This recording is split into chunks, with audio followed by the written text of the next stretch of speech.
جی فیصلہ معطل کر لیا گیا، کیا کہیں گے؟ وہیں پہ تھا. دیکھیں، اگر پاکستان کے اداروں کو آگے ہم نے لے کے جانا ہے، جمہوری نظام کو بچانا ہے، تو پھر عدل اور انصاف کا تقاضا یہ ہے کہ قانون اور آئین کے مطابق جو ہے فیصلے ہوں. آرٹیکل 51 انتہائی کلیئر ہے کہ پروپورشن جتنی سیٹیں آپ کی جیتیں گے اس حساب سے آپ کو ریزرو سیٹیں ملیں گی.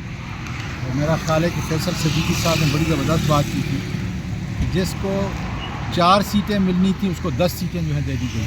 ٹھیک. اس کے تناظر کے اندر اللہ تعالیٰ کرے گا کہ اب ڈے ٹو ڈے ہیئرنگ ہے، اور ان شاء اللہ تعالیٰ جو ہے ہمیں پوری امید ہے کہ آئین کی انٹرپریٹیشن ہوگی، قانون کی انٹرپریٹیشن ہوگی، اور اس کے مطابق جو ہے فیصلہ ہوگا. کیونکہ اس وقت آپ کی جو اسمبلی ہے اس کے اندر ایک تو بہت سارے فارم 47 سے تعلق رکھنے والے مجرم جو ہے بیٹھے ہوئے ہیں، اور دوسرے وہ ہیں کہ جن کو وہاں پہ نہیں ہونا چاہیے تھا، وہ مخصوص نشستوں کے اوپر جو ہے بیٹھے ہوئے.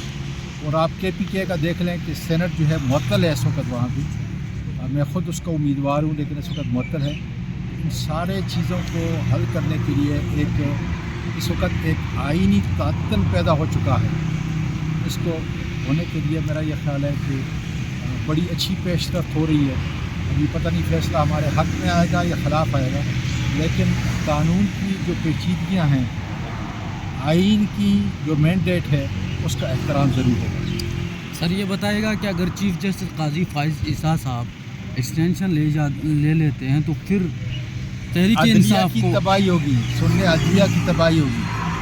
ان کا نام پھر جس طرح جسٹس منیر کا، جسٹس مولوی کا نام ہے، تیسرا نام میرا یہ خیال ہے، عزت اور احترام سے کہتا ہوں کہ ان کو کبھی بھی عدل اور انصاف کے خلاف